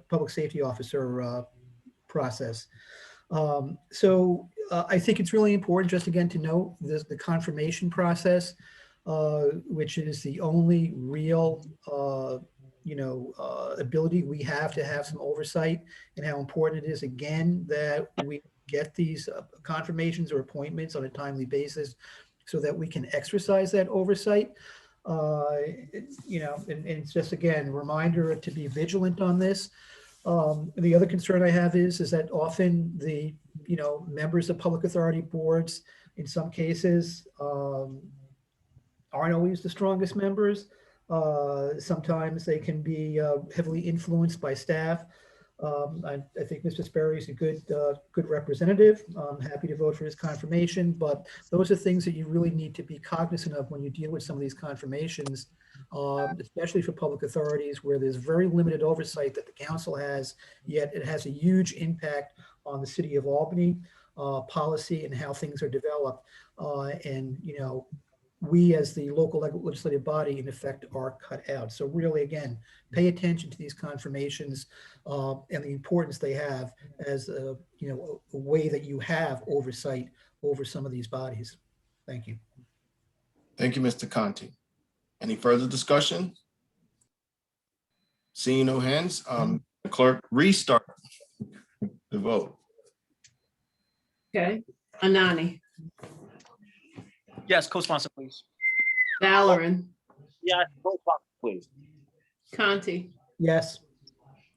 Doshette, Yes. Fahey, Yes. Farrell, Yes. Flynn, Yes.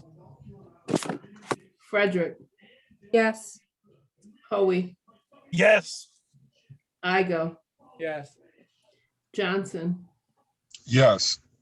Kimbrough, Yes. Love, O'Brien, Yes. Robinson, Yes. 14 in the affirmative. Resolution passes. Continuing on with resolutions held, Mr. Kimbrough. Thank you, Mr. President. I request intro and passage of Resolution 263121R. Thank you. Can the clerk please read the resolution? Resolution of the Common Council of the City of Albany in relation to Executive Order 203. So for discussion on this resolution. Yeah. Mr. Kimbrough? Yeah, so I just, this is the culmination of that police collaborative process, but the beginning of our work to reform and reimagine the police here in the city. So I I don't agree with everything that's in it. I think it falls short in some ways, but I'm willing to move forward with the understanding that this is the beginning of this process, and I hope my council colleagues will see it as the same and support it. Thank you. Thank you. Ms. Duche? Thank you, Mr. President. First, I want to start by thanking the members of the collaborative for all their hard work and excellent recommendations contained in the second part of the report.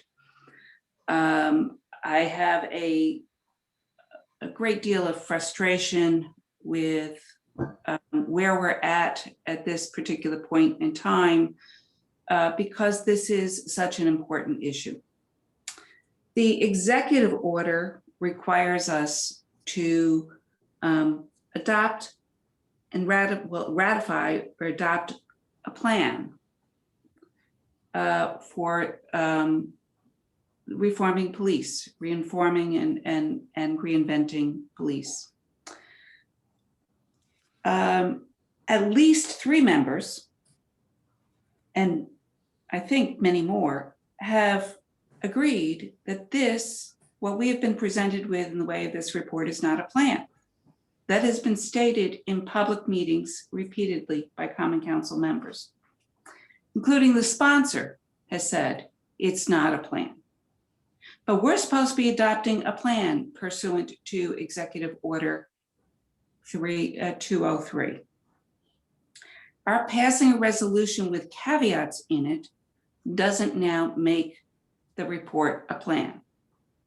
And really, the contents of our resolution is irrelevant. What gets filed with the governor's office or the division of the budget is the report, not our resolution.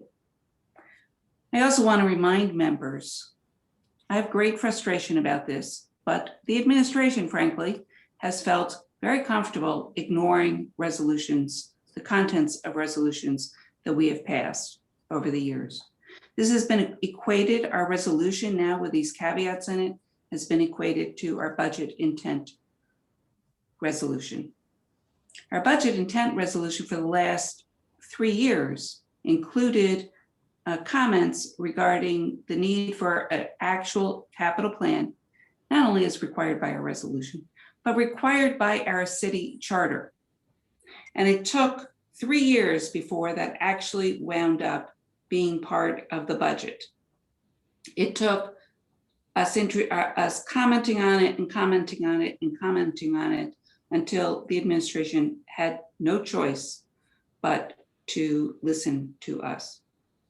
Our budget intent resolution every year since I have been on the council says, oh, and this is now required to be published as part of the adopted budget.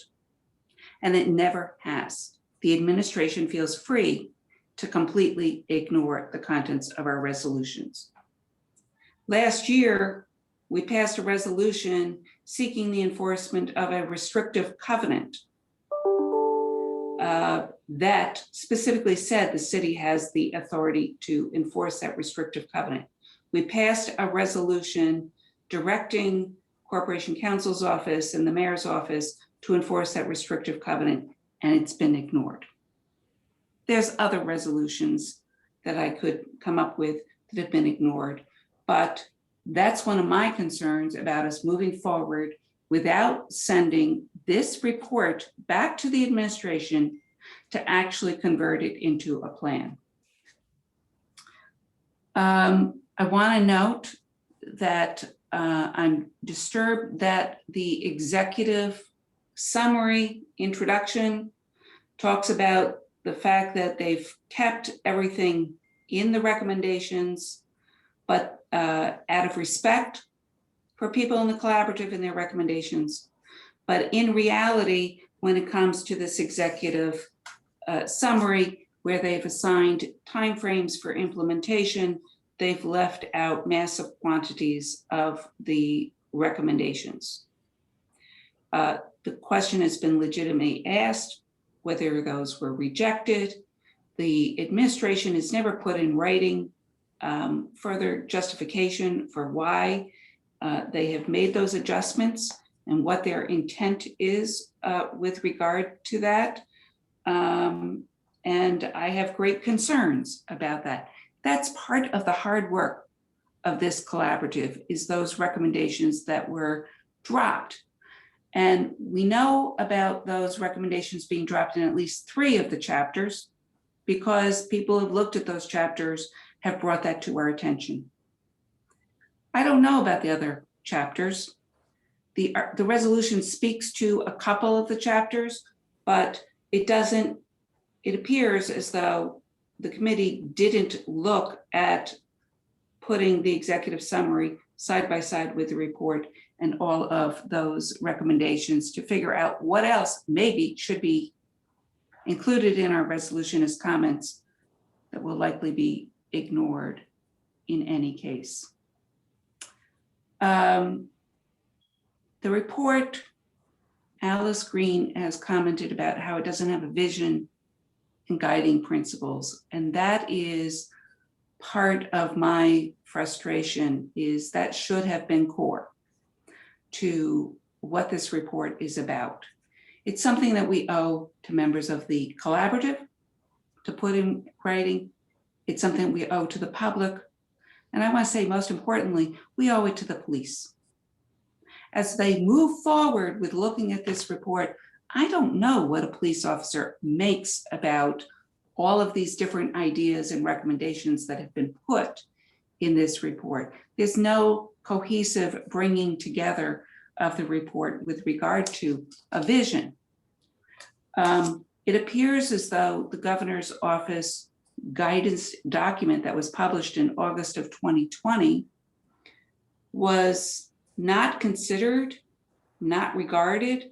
It has a lot of great recommendations of the kinds of questions that should be asked. First and foremost in that is, what is the role of the police? I look at this document and I see a lot of ideas about what policies and procedures we want to govern our police, but we don't answer the basic question of what is the role of the police. That was core to what the governor's office guidance document recommended. And I think it's just incredibly frustrating that it's not in there. If that question was answered, I think that we would have the vision statement and the guiding principles that Alice Green has talked about. There's also finally the issue of the fact that there isn't any assignment of specific responsibility for implementation of any parts of this report. Timelines have been assigned, which I've noted, I think are excessive, with the soonest timeframe for which any deliverable is due as a hardcore under the executive summary is 12 months from now. A timeframe for which any deliverable is due. And there's no clear path forward for who is accepting responsibility, how we're going to accomplish things. We note that there are issues that need to be addressed on the state level with regard to changes in legislation. And I really hope that somebody on the Public Safety Committee working with the administration puts together a resolution that actually spells out what is it that we want the New York State Legislature to do in order to help facilitate addressing all of the issues and the recommendations that are contained in this report. So I think it's appropriate, based upon all of those problems with it, based upon the fact that our resolution doesn't really provide, is of no, as they say in law school, is of no moment. I think it really should be sent back to the administration to ask them to finish the job. To finish the job of turning this report and the recommendations of the collaborative into an actual plan for implementation with accountability, and then have them bring it back to us in a couple of weeks and we can pass it on March 31st. So I will be voting against this because I think that that is the appropriate course of action. Thank you. Thank you, and Mr. Ornani.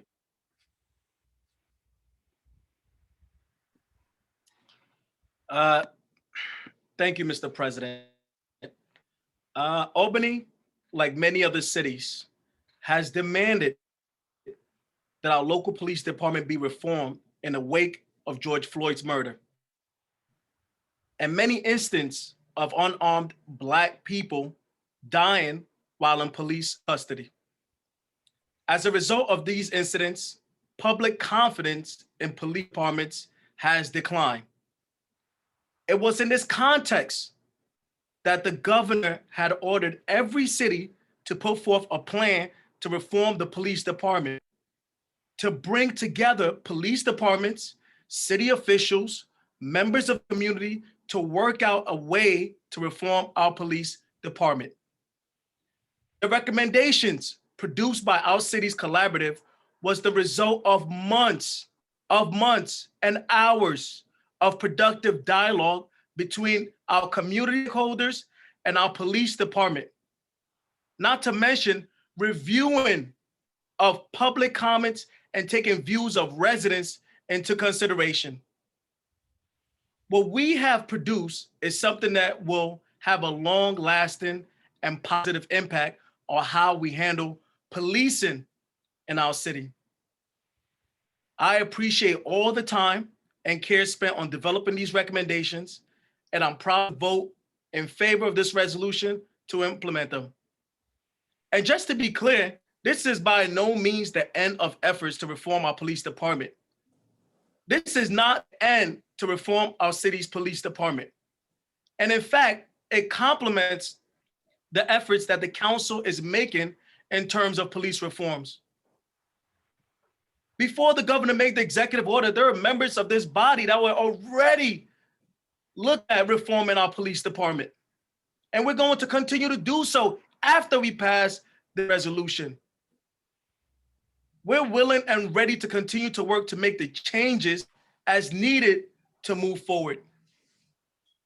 And quite frankly, I had some time over the past couple of weeks and months, and I have reviewed other towns.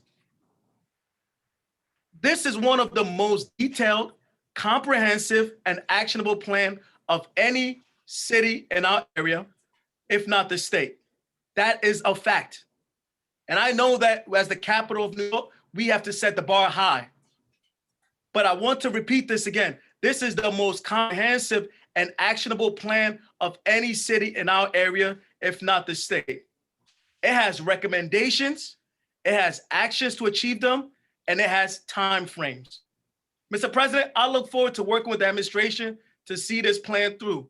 And members of the Public Safety Committee also look forward to working with the administration, the stakeholders, and the police department to see these implementation through.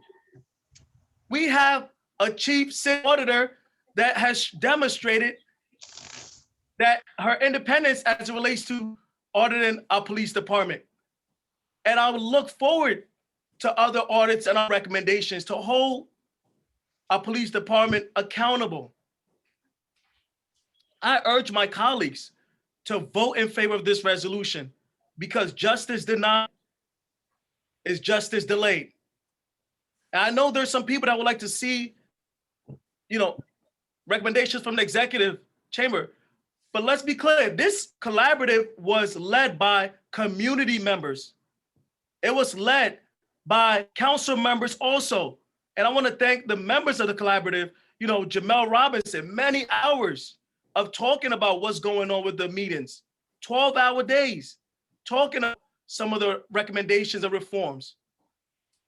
Kelly Kimbrough, same thing, hours and hours working with our police department, working with stakeholders, listening to public comment to come up with these reforms. Jenny Farrell, same thing. So again, don't let the perfect be the enemy of the good. This is a step in the right direction, and we have to restore some confidence in the residents of our city to know that when it comes to our police department, we are looking to reform them. The police department work for the residents of the city of Albany. If the residents of our city wants reforms, we're going to enact them, and that is going to be the step they're taking. I want to thank everyone who was involved in coming up with this plan. Thank you, Mr. President. Thank you. Mr. Ballard?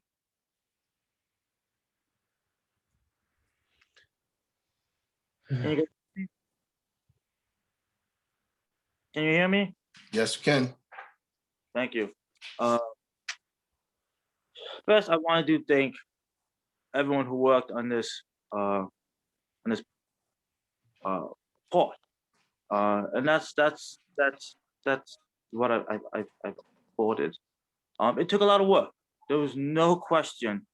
A lot of work went into this 94-page document, and we are very appreciative of all those individuals who volunteered their time to do that.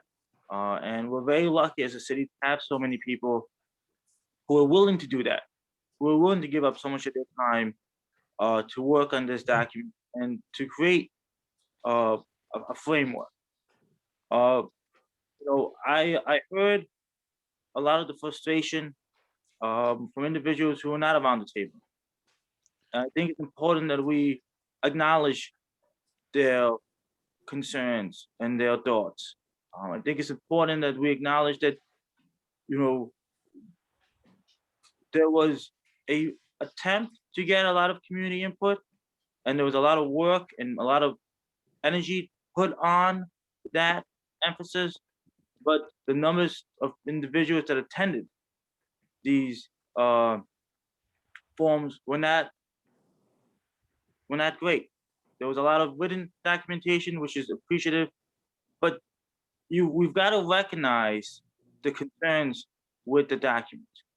If we don't recognize the concerns with the documents, we are just reinventing a lot of the issues that we have in our city with trust in government, with trust in our police department, and so forth. So I think it's important for us to recognize that.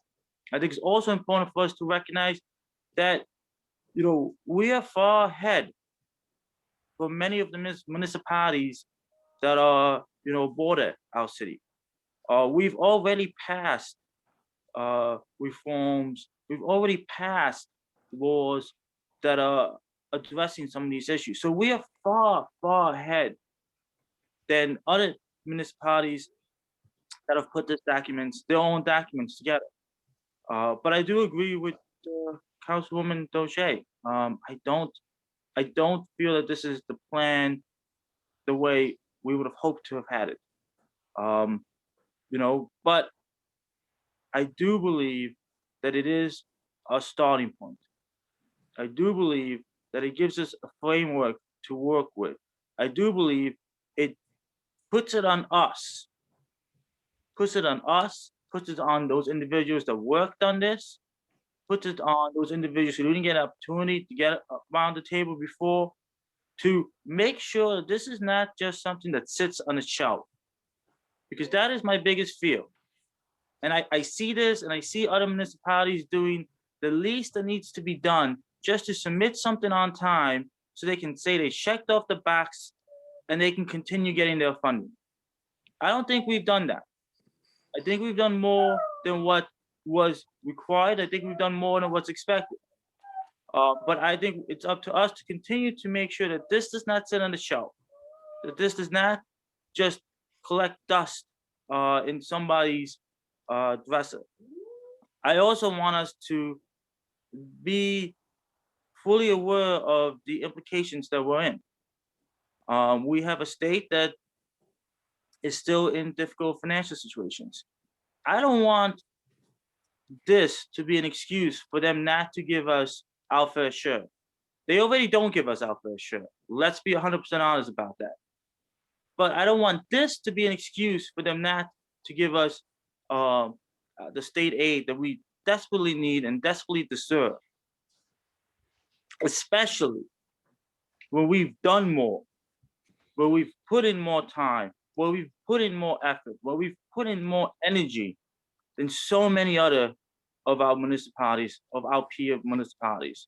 So I am going to vote to support this, but I'm also with the mentality that we cannot allow this to be something that sits on the shelf. And for all those individuals that have been pushing this for years, and Dr. Green is someone that has been pushing this before many of us, some of us were even born. It's important that we have those individuals and we appreciate those individuals, and those individuals continue to push us to make sure we don't allow this to be something that sits on a shelf. So thank you. Thank you, Mr. Bell. Ms. Fredericks? Thank you, Mr. President. I will be voting in support of this tonight. As a member of the Public Safety meeting, our Public Safety Committee, we had a couple meetings where we really listened to all the community comments. And it was, acknowledgement from other council members that it wasn't the easiest thing to go through, right? There were tough conversations had. There were things brought up that were lacking in the report. And so we took that, right? And we took every comment and we put that into our resolution. So not only is this saying we adopt the plan, but saying we adopt the plan and here are the changes we want to have seen, including the vision, which we talked about. We had a discussion about earlier today in public comment, including a conversation about the fact that we want to move on these changes before 12 months. We're going to get things done in addition to the things that we've already done this year. Acknowledgement of the fact that there's missing parts that we need to have included, and also a tie back to that, saying that not only will the ABC priorities be put forward, but we're also going to look at the additional pieces that are missing and all the reports from all the working groups to make sure that if there's other recommendations in there that weren't highlighted as a priority, we still consider those when we talk about police reform. So we acknowledge that there are changes that need to be made, but we are not going to, at least from my perspective, put a stop to this progression that we've been going through. I think passing tonight is a step towards the next phase in this process. We're really going to dive in. We're really going to make legislation to make sure that we put our money basically where our mouth is and we make changes here in the city. So thank you, and I will be supporting this resolution tonight. Thank you. Mr. Hoey? Thank you, Mr. President. I find it significant that today is the Ides of March. And, the Roman Senate thought that by killing Caesar, that they could change and make democracy stronger. What they actually did was make it weaker. I want to apologize to Dr. Green. When I said she was satisfied with the whole document, it was the vision statement, and I understand that. You know, we're the legislative body. We have the power, and we've already done an override. So any changes that we want to make as a council, we can make and we can change at any point. And that's what I'm confident about, that we can do these things that are needed to be done. Let's talk about local law H, local law I, local law J. We're also going to do, and I hope that everybody will vote like I am, to ban using tear gas. I mean, that's going to be coming up. So we have the power through the ordinance. It's not just a resolution where we hope that they follow what we want. We pass the law and they have to follow it. And if it gets vetoed, we override it. It's simple as that. Thank you all. And I will be voting yes. Thank you, Mr. Hoey. Mr. Johnson. Thank you, Mr. President. I have a lot of mixed feelings about this because I sat in on the public safety committee meeting, and I heard loud and clear that although it was an effort put forth, the community really didn't participate. I think that they said it was maybe 10 meetings and it was under 10 people that participated in all of the meetings. And I just feel like I hear fear mongering, like we have to do this before April 1st in order not to lose funding. I think that the executive order was clear. It asked for a plan, and it's been stated repeatedly that they don't see a crystal clear plan. As a council, we want to be respected as people that speak up for exactly what's going on. And like I hear, and we're always appreciative of the effort that's put in by the volunteers, by the community. But time and time again, our certain communities have been on the receiving end of acts that have brought us to this point. And I hear George Floyd's name mentioned, but I have to bring up Dante Ivy. People have been calling for police reform for a long time, and for us now to be put in a situation where April 1st we got to move, we got to push something that clearly Dr. Green doesn't speak for our whole community, but she is a weighted voice in our community. She has brought up many points that are valid and don't speak to what was asked to be done, but yet we're saying we're ahead of other municipalities in the state. That means neither here nor there to the community members of our community, because they are calling for change for Albany, and it's been put in our possession to make to vote yes or no on something. So it's hard for me to just go along with this document, because we don't want to lose aid. I don't want to lose another life. I don't want to wake up and hear a family member has been in a dangerous situation, and it's the same old again. So to say that we can pass something and fix it as we go on, that's not progress. That's not true progress to me. So I just don't want to be in a situation where we're constantly saying this is not what exactly is needed, but we're going to make it better. This seems to be a common practice and a position that we're put in about legislation. It's about legislation that's supposed to make a difference and bring about the change that the community is looking for. So I just feel like we keep getting put in these positions where we're not providing the community what the community wants. And that's important when you are the voice of the community. So I just wanted to go on record and state that. Thank you. Thank you. Any further discussions?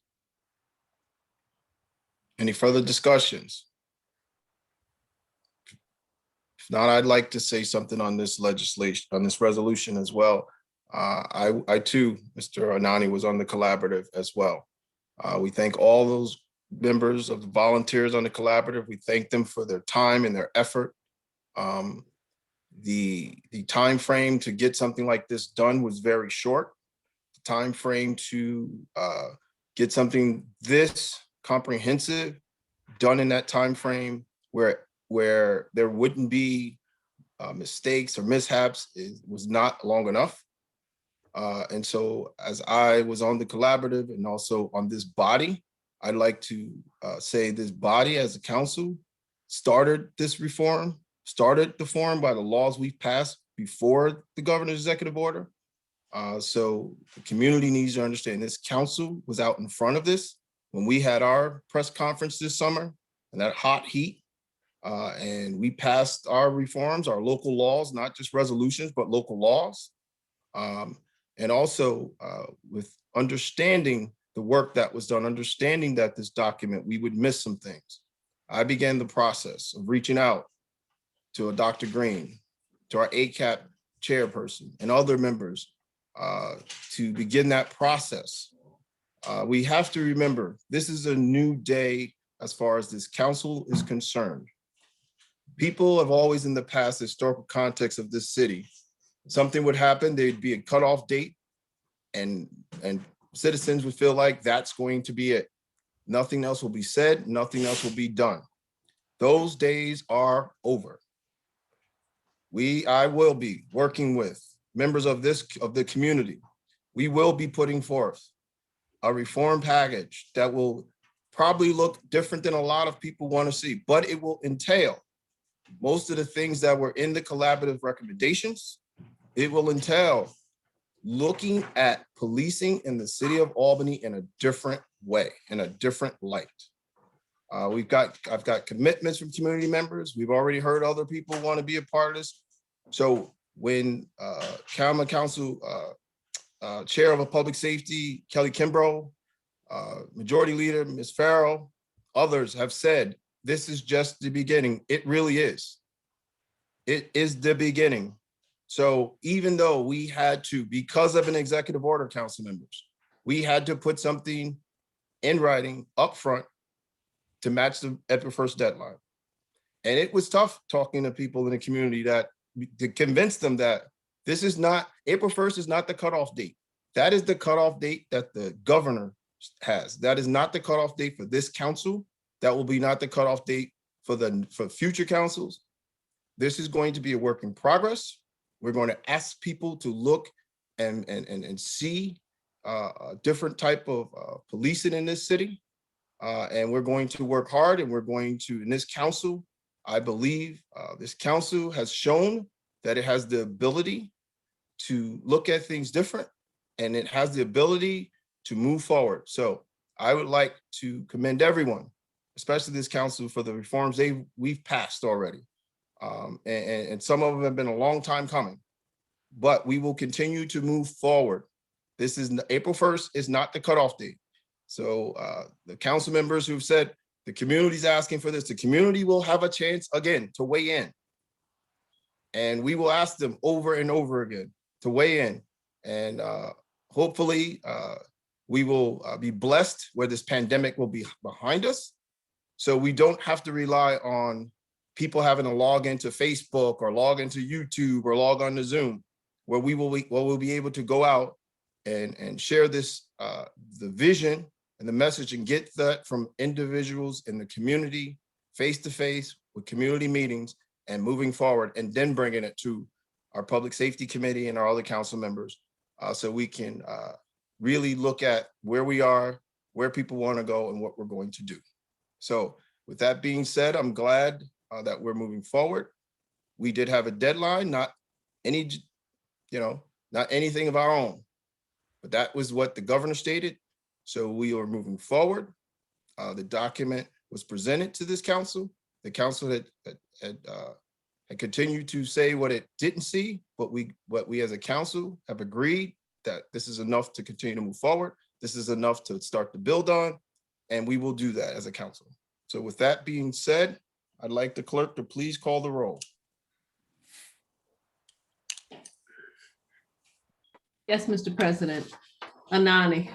Yes, please. Valoren. Conti, Yes. Dochette, No. Fahey, Yes. Farrell, Yes. Flynn, Yes. Frederick, Yes. Hoey, Yes. Igo, Yes. Johnson, Yes. Kimbrough, Yes. Love, O'Brien, Yes.